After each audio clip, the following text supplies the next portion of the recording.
Hello guys, welcome back to my channel. I hope every single person is doing great. As you all know, today is Tuesday and the time duration is around 1 a.m. in the afternoon, and right now I'm creating a session for you guys regarding the VFS Poland appointment. So in this session we are talking about the appointment thing. अभी एक बार आपको appointment में show कर देता हूँ what is going on right now. Apart from that there is one more thing. आपको appointment कैसे check करना है उसके बारे में भी आपको बताता हूँ. अगर आप कहीं से भी appointment book करते हैं तो फिर अपॉइंटमेंट जैसे ही आपका एक बार बुक हो जाता है तो फिर आई let you know how this thing works, जिसमें आपको शो करूँगा कैसे आपको चेक करना है. बिकॉज अगर आप एक बार अपॉइंटमेंट आपका जनरेट हो जाता है फिर आप अपॉइंटमेंट बुक करा लेते हैं एजेंट के हेल्प से या फिर if you are doing it at your own. पहले ऐसा होता था कि आपका इसमें शो नहीं करता था, बट राइट नाउ जब से इंटरफेस चेंज हुआ है इसका, इसमें जो आपका मैनेज एप्लीकेशन के अंदर आपका अपॉइंटमेंट जो भी बुक हो रखा है वो शो रहता है. एंड अपार्ट फ्रॉम दैट उसमें रेफरेंस नंबर आपका और क्या टाइप है every single thing is mention होता है. और पहले एक बार अपॉइंटमेंट चेक कर लेते हैं, then I will do one thing, I will let you know how this thing works. So the thing is, as usual, I'll just put on the information regarding the my name, last name, and then gender, and then date of birth or nationality, passport number, and then the thing is, अगर आप passport number इसमें passport जो आपकी expiry date है, अगर बहुत जल्दी आपका पासपोर्ट एक्सपायर होने वाला है तो फिर आपका अपॉइंटमेंट बुक नहीं होगा. कल मैं ट्राई कर रहा था तो उसमें एक ऑप्शन यहाँ पे आया, मैंने पासपोर्ट जो एक्सपायरी डेट था उसका लास्ट जो नेक्स्ट 5 और 6 मंथ मैंने मेंशन किया था तो उसमें एक ऑप्शन आया कि your passport is going to expire soon, get it renewed and then book the appointment. If I'll talk about the national visa right now, if I'll talk about national dependent categorization, the slots are available in Ahmedabad, Bangalore, Chennai, Hyderabad, Kolkata and Mumbai location. And apart from that national employment के बारे में देखें तो फिर slots available नहीं है. And then if I'll talk about national others, so right now there are 4 centers where the slots are available: Ahmedabad, Bangalore, Chennai, Hyderabad location. Apart from that the other category is national study. अगर national study का देखें तो there is only one center where the appointment is available और अप्रैल 23 का है. अगर आपको book करना है तो आप कर सकते हैं. एंड थोड़ा प्रॉब्लम हो सकता है इसमें, बट द थिंग इज 2-3 बार ट्राई करोगे तो there can be a possibility slot आपका बुक हो जाए, अदरवाइज फिर आपको वेट ही करना पड़ता है. That's how the process normally works. So if I talk about the active application जिसके बारे में मैं कल बात कर रहा था, अगर आप एक बार अपॉइंटमेंट बुक कर लेते हैं तो उसके बाद जो आपकी डिटेल्स वगैरह रहती हैं वो आपकी मैनेज एप्लीकेशन के अंदर आती हैं. अगर आप एक्टिव एप्लीकेशन अगर देख रहे हैं यहाँ पे, सो प्राइमरली थिंग इज फर्स्ट आपका एक्टिव एप्लीकेशन आता है, उसके अंदर अपॉइंटमेंट डिटेल है आपकी नेशनल PhD, रेफरेंस नंबर और उसके बाद एप्लीकेंट नेम. अगर मैनेज एप्लीकेशन अगर आप करते हैं यहाँ पे, so you will get information regarding the appointment that you booked. अगर आप इसमें चेक करोगे तो आपको सारी इन्फॉर्मेशन मिलती है एप्लीकेशन के बारे में, अगर आपने अपॉइंटमेंट किस कैटेगरी के अंदर बुक करा है और क्या डिटेल्स हैं. अगर आप अपॉइंटमेंट किसी और से बुक करा रहे हैं तो आप एक काम करना, उसमें क्रेडेंशियल आप मांग सकते हैं और आप लॉगिन करके चेक कर सकते हैं आपका किस कैटेगरी के अंदर अपॉइंटमेंट बुक हो रखा है. अदरवाइज जैसे मैं हर टाइम कहता हूँ, अगर आपके पास PDF आता है तो PDF में एक प्रॉब्लम ये होता है कि लोग एडिट करके शो कर देते हैं. जैसे बहुत सारे कैंडिडेट ऐसे होते हैं जिनका नेशनल अदर में बुक होता करते हैं, जो एजेंट है अभी नेशनल अदर में अपॉइंटमेंट बुक करके उसमें जो PDF है उसमें चेंजेस करके नेशनल एम्प्लॉयमेंट मेंशन कर देते हैं. So this is how the process works. अगर यहाँ पे देखोगे तो आपको सबसे पहले अपॉइंटमेंट डिटेल्स हैं. अगर आपको रिशेड्यूल करना है you can reschedule it from hair.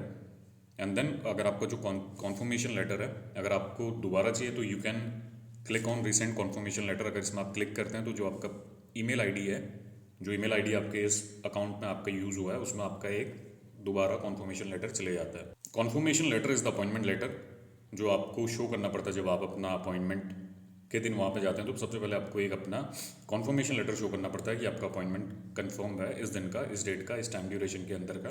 जो आपका अपॉइंटमेंट लेटर है उसमें सारी इन्फॉर्मेशन आपकी रहती है. और इसके अलावा जो आपका ऑप्शन आता है, other option is for print appointment letter.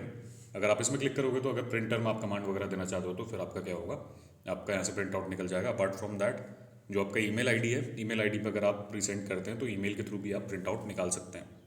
Now the next thing is here are the details regarding the candidate. This is the candidate name, passport number, email ID और फ़ोन नंबर और जो nationality है जो है आपकी India. If I talk about services column में अभी कुछ मेंशन नहीं करा क्योंकि अब कुछ एडिशनल सर्विस मैंने ऑप्ट नहीं करी है इसमें. और अगर एडिशनल सर्विस ऑप्ट करते तो यहाँ पे शो करती हैं एंड देन आपका सारा डिटेल्स वगैरह यहाँ पे शो हो जाता है. और this is a reference number, जो आपका रेफरेंस नंबर है XYZ81173165. अगर अपॉइंटमेंट रिशेड्यूल करते हैं तो रेफरेंस नंबर भी आपका रिक्वायर्ड रहता है. और अगर स्लॉट्स ओपन होंगे तो आपका रिशेड्यूल हो जाएगा. अदरवाइज द प्रॉब्लम इज बहुत सारी कैटेगरीज ऐसी हैं जैसे नेशनल वीज़ा और नेशनल एम्प्लॉयमेंट कैटेगरी के अंदर शेड्यूल होना थोड़ा मुश्किल होता है, क्योंकि उस कैटेगरी के अंदर आपके स्लॉट्स बहुत कम रिलीज़ होते हैं, और जैसे स्लॉट्स रिलीज़ होते हैं तो जो फ्रेश एप्लीकेंट है वो लोग पहले बुक कर लेते हैं। Rescheduling appointment for particular categorization is a very tough task, और इम्पॉसिबल भी होता है बहुत सारी कैटेगरीज के अंदर, बट देयर फ्यू कैटेगरीज, अब जैसे स्टडी आपका और अदर नेशनल डिपेंडेंट, इसमें आपका जो रिशेड्यूल है ईजिली हो जाता है, इसमें आपको प्रॉब्लम नहीं होगा। And apart from that there is one more thing, अगर जैसे मैंने अपॉइंटमेंट अपना बुक कर रखा था, ये बाय मिस्टेक हो गया, क्योंकि मैं लास्ट वाला जो आपको स्टेप दिखा रहा था उसमें आपका पेमेंट का ऑप्शन नहीं आया और डायरेक्ट बुक हो गया। सो द थिंग इज़, अब दिक्कत ऐसी है कि इसको मेरे को कैंसिल करना है। The process works like this. अब मेरे को क्या करना है, जो आपका 15 का मैंने अपॉइंटमेंट ले रखा है और उसके 3 दिन पहले मेरे को कैंसिल करना पड़ेगा। तो अभी क्या करूँगा मैं इसमें, अगर आपको कभी भी अपॉइंटमेंट बुक करना है, या फिर आप कभी ऐसा होता है कि बहुत सारे कैंडिडेट ऐसे हैं उनको कैटेगराइजेशन के बारे में नहीं पता, उन लोगों ने क्या किया, नेशनल स्टडी का पीएचडी कैटेगरी के अंदर अपॉइंटमेंट अपना बुक कर दिया, या फिर नेशनल एम्प्लॉयमेंट वाला, जो नेशनल एम्प्लॉयमेंट की उनकी रिक्वायरमेंट थी, बट उन लोगों ने क्या कर दिया, नेशनल अदर के अंदर अपॉइंटमेंट बुक कर दिया। तो आप क्या करें, जो यहाँ पे इन लोगों ने एक ईमेल आईडी प्रोवाइड करी है, just give me a moment, there is some problem happening with the focus. तो यहाँ पे ईमेल आईडी है info.poland@viveshelpline.com। This is the email ID. आपको क्या करना है, यहाँ पे एक ईमेल मार्क करना है और अपना पासपोर्ट नंबर की डिटेल डालते हैं, अपना नेम मेंशन करते हैं, देन रेफरेंस आईडी आपकी रिक्वायर्ड रहती है, और जो फिर उसके बाद जो आपके पास ईमेल आया अपॉइंटमेंट का, आपको शेयर करना पड़ेगा इनके साथ। आप जैसे उसमें ईमेल मार्क करोगे तो 24 to 48 आवर्स के अंदर आपका जो अपॉइंटमेंट है उसको ये लोग कैंसिल कर देंगे, and then you would be able to book a fresh appointment. अगर अदरवाइज़ क्या प्रॉब्लम आता है, अगर आपका एक पासपोर्ट नंबर है और उसमें आपने ऑलरेडी एक अपॉइंटमेंट बुक करा है, तो फिर आपसे दूसरा अपॉइंटमेंट उसमें बुक नहीं होगा। जैसे ही आप अपना पासपोर्ट डिटेल वगैरह मेंशन करते हैं तो उसमें एक पॉपअप आता है जिसमें आपका लिखा हुआ आएगा कि there is already one appointment existing with this passport number.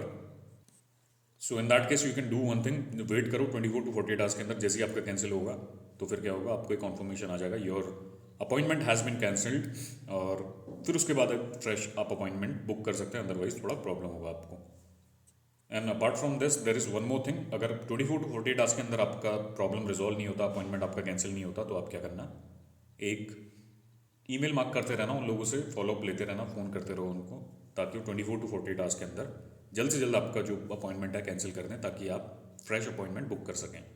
So this was update regarding this appointment thing. Apart from that I just want to tell you one more thing. आज तो खैर पीक टाइम नहीं है, अगर if you are looking for the appointment in national employment categorization, आज तो खैर मेरे को लगता नहीं अपॉइंटमेंट इनके ऊपर होंगे, but tomorrow is the peak time. कल वेंसडे है, 11 से 2 बजे तक आप चेक करो, there can be a possibility release कर सकते हैं स्लॉट्स, अदरवाइज फिर आपको वेट करना पड़ेगा नेक्स्ट वीक का। If you looking for the appointment in other categorization, then do one thing, आप कभी भी चेक करते रहो पूरा 24/7, मंडे टू फ्राइडे, कभी भी स्लॉट्स वो लोग रिलीज़ कर सकते हैं। एंड देन अभी जैसा आप सबको पता है कि नॉर्थ ज्यूरिडिक्शन में तो खैर अपॉइंटमेंट का उतना प्रॉब्लम नहीं है स्टडी वीज़ा के अंदर, बट द थिंग इज़ आपका जो साउथ जोन से कैंडिडेट है उनको थोड़ा प्रॉब्लम हो रहा है, they are not getting the appointment. So you can do one thing, wait for a while, फिर देखो क्या होता है, एंड देन आने वाले टाइम पे अपॉइंटमेंट ओपन हो सकते हैं। कल there can be a possibility, कल वो लोग स्लॉट्स आपके रिलीज़ करें। And apart from that there is one more thing, the candidate are getting confused in PhD categorization, और इसके अलावा जो आपका स्टूडेंट वीज़ा कैटेगराइजेशन है। अगर आप बैचलर्स कोर्स के लिए जा रहे हैं, मास्टर्स कोर्स के लिए जा रहे हैं, तो आपको क्या करना है, आपका नेशनल स्टडी के अंदर अपना अपॉइंटमेंट बुक करना है। अगर आप पीएचडी करने के लिए जा रहे हैं तो तभी आपका जो कैटेगराइजेशन है पीएचडी वाला है। If you are going there to pursue PhD courses, तभी आपको पीएचडी के अंदर अपॉइंटमेंट बुक करना है। मास्टर जो आपके कोर्स हैं, एमबीए या फिर एमएससी, जो भी आपके मास्टर्स कोर्स हैं, तो उसके लिए आपको नेशनल स्टडी वीज़ा के अंदर अपॉइंटमेंट बुक करना पड़ेगा। So this is the update for now, और I think I disclose every single information with you guys. If you have any question regarding the process, you can ask me in the comment section, and I be happy to help. जब मेरे पे time लगेगा तो I revert. और इसके अलावा बहुत सारे क्वेश्चन ऐसे थे कैंडिडेट लोगों ने पूछे, but the thing is I can not answer all the question in comment section, बहुत लेंथी प्रोसेस हो जाएगा। आई do one thing, I create a Q&A session जिसमें जो भी क्वेश्चन है उसके रिगार्डिंग एक बार सारी बात कर लेंगे, जो भी क्वेश्चन पूछे। There are so many question regarding the process, candidate are getting confuse, so I do one thing, whenever I get time I create a session for you guys where I let you know each and every solution toward particular queries that are being asked in the comment section.